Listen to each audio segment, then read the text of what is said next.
जाट पहला गया करते, जाट बोले हुआ करे, जाट बोले नहीं रह रहे हैं भाई। जाट भी पढ़े लिखे हो लिए हैं, जाटा ने बेरा है कि ना भाई हमारे फायदे की क्या चीज है। पहला बका लिया करते जाट के। भूपेंद्र हुड्डा जी सीएम बने थे पहली बार, उन्होंने ये बोला था कि ना मैं सीएम बाद में हूँ, मैं जाट पहले हूँ। जातिवाद तो उसने चला दिया वहां से। क्या मतलब, मोदी सरकार एक ऐसी सरकार है जिसने 36 जातों को एक समान रखा है। एक बार विदेश में पूछना, पहले हमारे देश की क्या वैल्यू थी, अब हमारे देश की क्या वैल्यू है। मान लो नेता तो मिलना है और किसी तो मिलना है, विधायक तो मिलना है, एमपी तो मिलना है, नू में सूचना हुआ कि ना भाई टाइम ना लेना पड़े, सीधा हुआ सीधा कि ना भाई उन सारा प्रदेश में नू लगे कि ना भाई हमें नेता, हमें एमएलए, हाँ हमें एमपी, हाँ हमें सीएम। तो राजनीति में उतरने का मतलब तो यही है, मेरे को जनता की सेवा करनी है, मेरे को अपने भाइयों की। बड़े बड़े नेता हैं उनने तो भाई गरीब आदमी ने को पूछता को ना, अमीर आदमी के सारे पाछा लगे रहे हैं, कोई पुल ठाए अंडा है, कोई किमे करे अंडा है। हमने सारे आदमी बराबर के करने हैं। जाट परिवार से आप जुड़े हुए हैं। हाँ जी।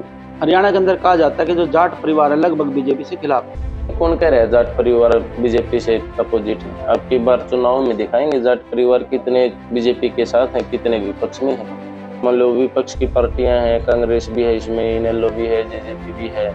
ये है परिवारवादी पार्टी। 30-30 साल से लोग सेवा कर रहे हैं जी। जो इनकी पार्टियों के कार्यकर्ता, वो आज भी कार्यकर्ता ही है। पहले दादा सीएम बनेगा, फिर बेटा सीएम बनेगा, फिर पोता सीएम बनेगा। उनमें परिवारवाद है। जो 30-30 साल से कार्यकर्ता, इसी उम्र में हम किसी का सहारा बन सकते हैं। तो आपके बच्चे आपको बोलेंगे कि ना भाई पिताजी वोट बीजेपी को देनी है, आप मना कर दोगे? आप दोगे? बीजेपी की दोगे? क्योंकि उनको पता है, वो युवा है, उनको पता है, वो एजुकेशन करते हैं, उनको पता है हमारा देश पहले कहाँ स्टैंड करता था, अब हमारा देश कहाँ स्टैंड करता है। नमस्कार दोस्तों, इस वक्त हम मौजूद हैं गांव कतूरा के अंदर, जहां पे छात्र नेता अंकित नरवैल जी मौजूद हैं और उन्होंने कल ही 23 मार्च 1931 को शहीदी दिवस पर श्री मनीष कुमार ग्रोवर, जो पूर्व सहकारिता मंत्री हरियाणा सरकार के, उनकी अध्यक्षता के अंदर बीजेपी पार्टी को ज्वाइन किया है। आइए उनसे बातचीत करते हैं। आपका हमारे जीवन क्रांति न्यूज चैनल पर स्वागत है अंकित जी, बोलिए। नमस्कार जी। जितने भी, सबसे पहले तो भाई जितने भी जीवन क्रांति न्यूज चैनल ने देखने वाले हैं, सब ने मेरी राम राम, जय श्री राम। जितने भी प्रदेशवासी हैं सबको मेरी राम राम, जय श्री राम। अंकित जी, अगर पार्टी की बात करेगा तो हरियाणा के अंदर अन्य पार्टियां काफी मौजूद हैं, तो आपने एक बीजेपी को क्यों चुना? सबसे मुख्य कारण तो देखो जी इस चीज का ये है कि भाई ये परिवारवादी पार्टी नहीं है, ये जातिवादी पार्टी नहीं है, ये मान लो काम कराने वाली पार्टी है। और एक मोदी जी की गारंटी है इस चीज में कि भाई जो मान लो विपक्ष की पार्टियां हैं, कांग्रेस भी है इसमें, इनेलो भी है, जेजेपी भी है, ये है परिवारवादी पार्टी। 30-30 साल से लोग सेवा कर रहे हैं जी। जो इनकी पार्टियों के कार्यकर्ता, वो आज भी कार्यकर्ता ही है।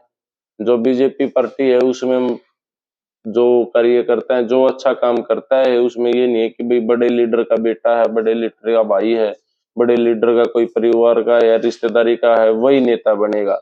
इस पार्टी में ये चीज है, ये ऑप्शन है। जो भी अपने दिल से, सच्चे दिल से सेवा करता है, काम करता है, उसको आगे आने का मौका मिलता है।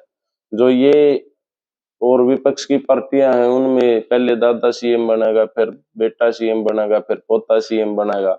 उनमें परिवारवाद है। जो 30-30 साल से कार्य करता, वो आज भी कार्य करता ही है, वो आगे बढ़ा ना। तो आज तक इन्होंने कोई बड़ा लीडर बनने दिया, ना ये किसी को बनने देंगे। जहां तक अगर उम्र की बात करी जाए तो अभी तो आपकी उम्र बहुत छोटी है।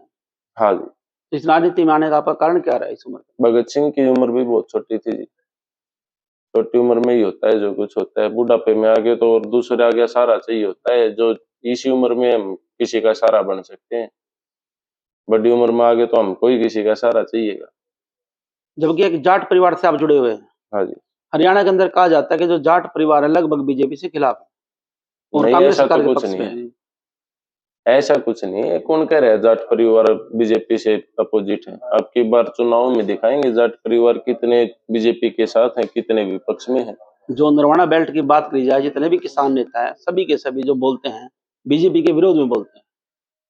बोलने से कुछ थोड़ी होता है भाई। बोलने से तो मैं भी किसी के, मैं भी आपके विरोध में बोल पड़ूंगा, वो भी किसी के विरोध में बोल पड़ेंगे। जो वो जो आज की युवा है, युवा से चलता है सब कुछ। युवा एजुकेटेड हो चुकी है।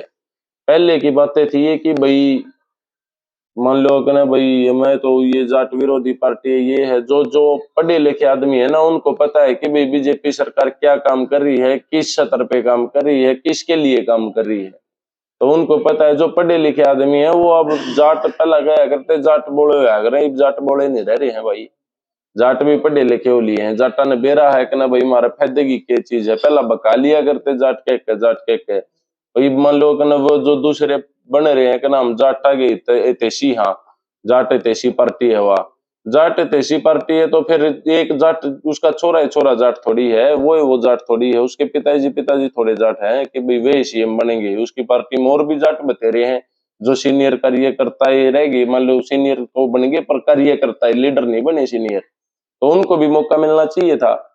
कि और किसी जाट में टैलेंट ही नहीं है, कि और किसी जाट बढ़िया है, जाट नहीं पाया पूरा हरियाणा प्रदेश में कि ना भाई जो सीएम बन सके या बड़ा नेता बन सके उस पार्टी में, कि उनने के परिवार में बढ़िया जाट से भैया कहना वे नेता बनेंगे, वे बढ़िया जाट से वे लीडरशिप करेंगे। लीडरशिप तो क्या है मेरा भाई, किस में बढ़िया लीडरशिप हो, किसको बढ़िया लीडरशिप करनी आती हो, तो उसको मौका मिलता नहीं है। वे बेचारे कार्यकर्ता के कार्यकर्ता बने रह जाए, आखिर में उनका यो ने छोड़ रहे, हमारा छोरा ने लुआ दे, हमारा भतीजा ने लुआ दे, इस लेवल ते रख दे उनने।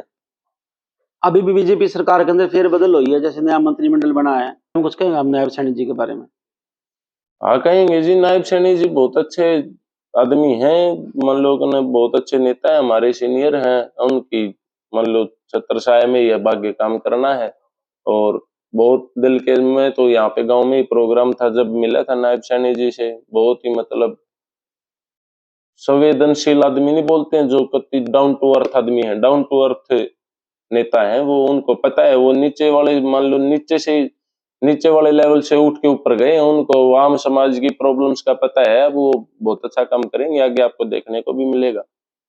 अंकित जी, किन उद्देश्यों के साथ आप पार्टी के अंदर उतरे हैं, जो राजनीति में उतरने का जो भाई मेन एजेंडा है? मेरा तो पार्टी, मेरा राजनीति में उतरने का मतलब तो यही है, मेरे को जनता की सेवा करनी है, मेरे को अपने भाइयों की जो बात हम मतलब जो चीजें हमने देखी है, मैं बहुत घूमया हूँ भाई इन चीजों में। जो चीज हमने देखी है ना कि भाई एक आम आदमी ने भी नू लग गया कि ना भाई हाँ मैं भी फेमस आदमी हूँ, मेरी भी चल रहा है, मेरा भी वो हुआ है। ये बड़े बड़े नेता हैं, उनने तो भाई गरीब आदमी ने को पूछता को ना, अमीर आदमी के सारे पाछा लगे रहे हैं, को फूल ठाए अंडे है, कोई किमे करे अंडे है।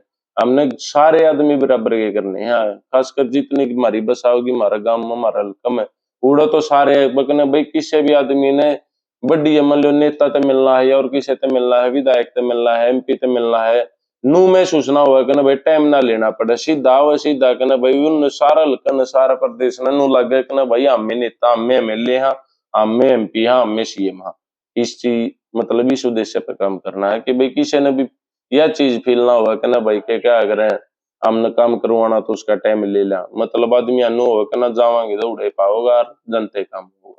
जैसा कि कल आपने भारतीय जनता पार्टी की सदस्यता ग्रहण की, तो जो उसके अंदर फंक्शन था, जो कार्यक्रम था, उसके बारे में कुछ बताएंगे आप? वो तो सबने देखा ही है भाई, बताना कि 15-20 हजार आदमी जुड़ रहे थे सदस्यता समारोह में, शहीदी दिवस पे। मेरे बड्डा ने मेरे त्याग उड़ा आशीर्वाद दिया, मेरे भैया ने मेरे प्यार दिया भाई, वो तो सब काग गए हैं। आजकल रैलियों का दौर है, कहीं ना कहीं पे भीड़ को लाने के लिए पैसा खर्च किया जाता है। इतने पैसे होते तो भाई मैं कि मतलब किसी चीज की जरूरत है थी, इतना पैसा थोड़ी है भाई कि एक मैं मान लो कि मैं भाई खरीद के लाऊंगा, गोर के मैं करके लाऊंगा। तो अच्छा, अब आगे की प्लानिंग कुछ बताएंगे?